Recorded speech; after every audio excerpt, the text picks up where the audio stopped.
I might actually ask our next guest about their snack situation because, as you know, there are some brilliant podcasts that you can catch on BBC Sounds and on streaming devices.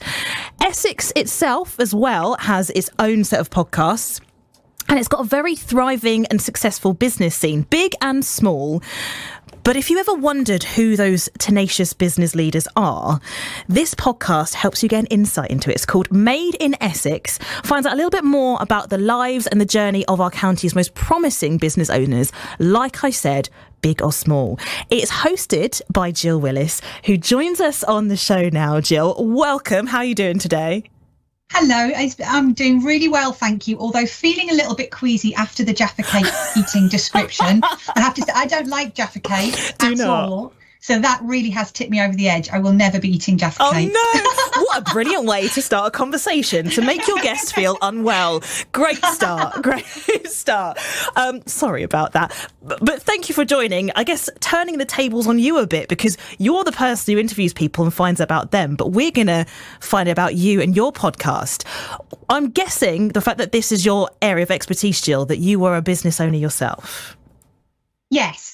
So yeah, I own a business based in Essex, in Billericay, and have done for quite some time. And it's a marketing agency. So the very nature of the work that we do means we get to work with extraordinary business owners all the time. And I think because of that, it just felt like there was some kind of a gap in the podcast market, if you like, that no one was sharing these stories. And that's really where it came from. It came from the fact that there's so many businesses doing incredible things across so many sectors in the county. And I just wanted to lift the bonnet a bit, I suppose, and give those business leaders the chance to share their story and inspire others. So is this where we can go to get the secret business tips and tricks and hacks, the ones that people don't realise until you get into the world of business and you go, I wish I'd have known that before I started?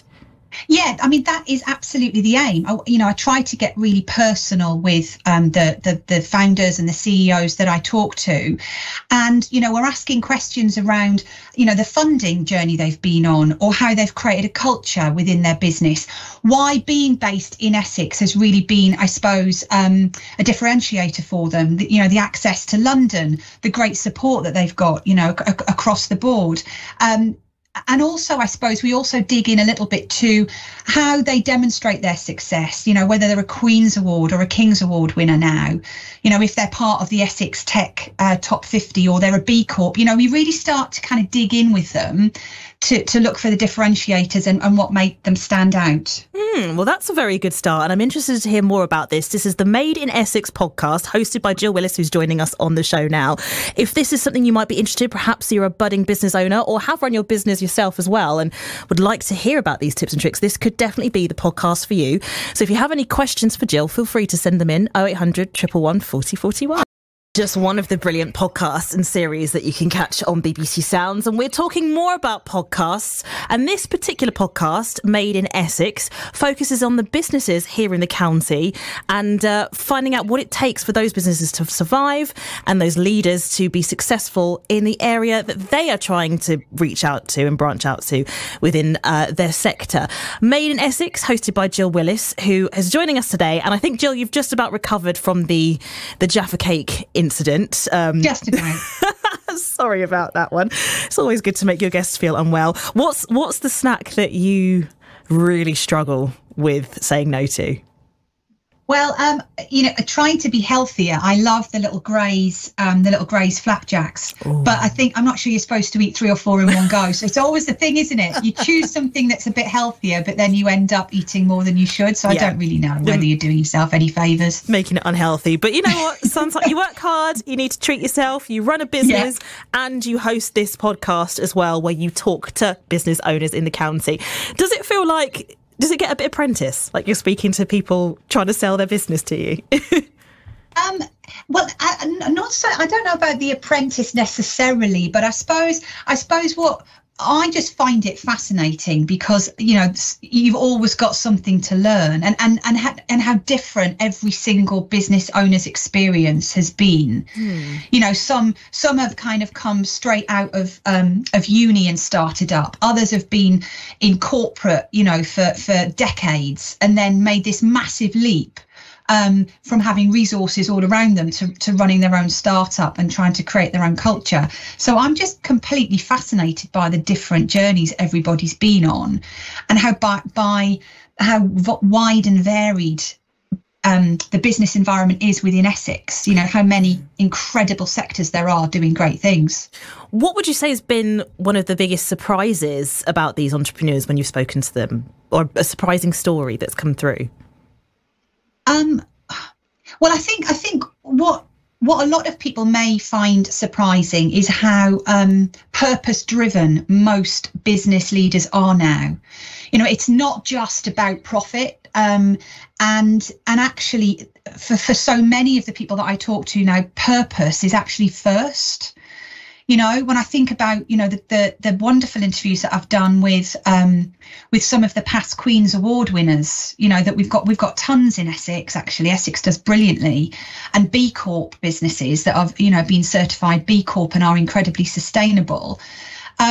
They're all putting purpose at the forefront of what they're doing, leaving the world in a better place. You know, that kind of mission, and I think that's brilliant, and probably a little more surprising. I think for a lot of people, it's not just about profit.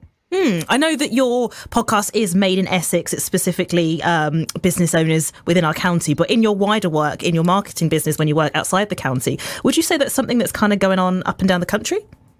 Yeah, I think yes, I do actually, more and more, and especially the startups, the scale ups that are coming through. It's more about purpose, because ultimately everybody wants, or a lot of people want to work for a business now where they feel they're giving something back. So it's not just about the business itself and the shareholders. It's about developing a culture and encouraging good talent to join you because they feel like they're part of something that's doing good. And as you mentioned, you talk to them about their businesses, about their purpose, about what they're trying to achieve, but also about their stories as well. And I just wondered, Jill, if there were any, you know, despite the fact that they're all in different ages, different sectors, are there any commonalities to those who start up or own their own business in their journeys? Well, I think they're incredibly singular, you know, in their mindset. And certainly to achieve what a lot of the business owners who I've spoken to have achieved, they've taken massive risks, and they haven't been afraid to do something entirely outside of their comfort zone. You know, I did an interview this morning for an episode that will be out in a couple of weeks with Mark Jones, who's one of the founders of an Essex-based, Chelmsford-based agri-tech business called Antobot. And most of the senior team came from Ford's Dunton facility, engineers for, you know, decades. And yet 3-4 years ago took the leap, started out in a business entirely different sector, had not worked in agriculture before, and are now creating autonomous robots to help fruit growers, you know, and are doing pilots with Wilkins and Sons, you know, another Essex business. So I think that's the thing that I'm so struck by, and the commonality that I see across the business owners I talk to is they're willing to take a risk and they're willing to put themselves entirely out of their comfort zone. What would you say, or would you say, Jill, in fact, whether Essex is a county, what the county brings to budding business owners? What does it help it thrive? Does it bring certain obstacles? What would you say about Essex in particular affects the majority of your guests that come on? Well, I suppose lots of them talk about the fact they've got this incredible talent pool of London, you know, so that helps. It can also be a hindrance because you're competing as a business based in Essex with London-based firms that may have more exciting projects going on, etc. So that it's like a double-edged sword. But certainly, you know, the access into Europe, you know, I know that in terms of international trade, Essex has got a really good track record of international trade. And I kind of just feel like culturally, and I interviewed one of the directors of a Billericay-based firm called Ground Control, actually right back at the beginning of the podcast, and they're kind of the UK's leader in ground maintenance and biodiversity. And Kim Morrish, who's American and is one of the directors of the firm, she speaks to Essex having a very similar culture as the American entrepreneurial culture. She sees a lot of similarities. She was talking about the fact that there's a lot of family-run businesses, that people have kind of maybe exited London and have a really go-getting entrepreneurial mindset that she, perhaps hasn't seen in the same amount in other counties around the UK. So I think there's a culture, definitely. There's a certain mindset that a lot of people have within Essex to progress, to try to do more, to be entrepreneurial. We've got London right there, and then we've got the easy links into Europe for international trade, and the ports, etc. So I think there's a lot going on that makes it a real hotbed. Well, Jill, thank you very much for this. Before I let you go, I just wanted to talk to you a bit about the King's Award, because 11 Essex businesses won an award in 2024. I don't know too much about it, so can you just explain a bit more about what it is and what's going forward with it? Yeah, so it was. I mean, most people will probably know it as the Queen's Award for Enterprise, and that it has 4 different categories: innovation, international trade, and others. And businesses can enter and be awarded for one of the categories. It's now the King's Award, and 2024. I know there were, as you say, 11 businesses that won in various categories, which is exceptional. It's an extraordinary achievement for the county, and it's a fantastic platform for businesses to promote themselves internationally. It's a really well recognised award for business. And it's also an incredible achievement in terms of celebrating within a business for the work that they've achieved. So I know that the applications for September are still open for 2025 King's Award, and I know that the Essex County Council is really keen for businesses to take a look and consider whether or not they think they could apply themselves. There's tons of support and help, webinars to show you how you can enter. And I think their aim is to really try and keep that up in 2025 be, if not as successful, even more successful for the county. So we are a great county. We're doing well. And you can hear more about these businesses on Jill's podcast, Made in Essex. I'm liking the fact that it's not Towie. It's made in Chelsea, but made in Essex. Very, very clever naming right there. Jill, thanks ever so much for joining us. And we look forward to hearing more of the show, which you can check out on all your usual streaming platforms. Jill Willis, the host of Made in Essex. And of course, if you are an Essex run business, get in touch with her. She might want to have a chat with you. Thanks, Jill. Baby,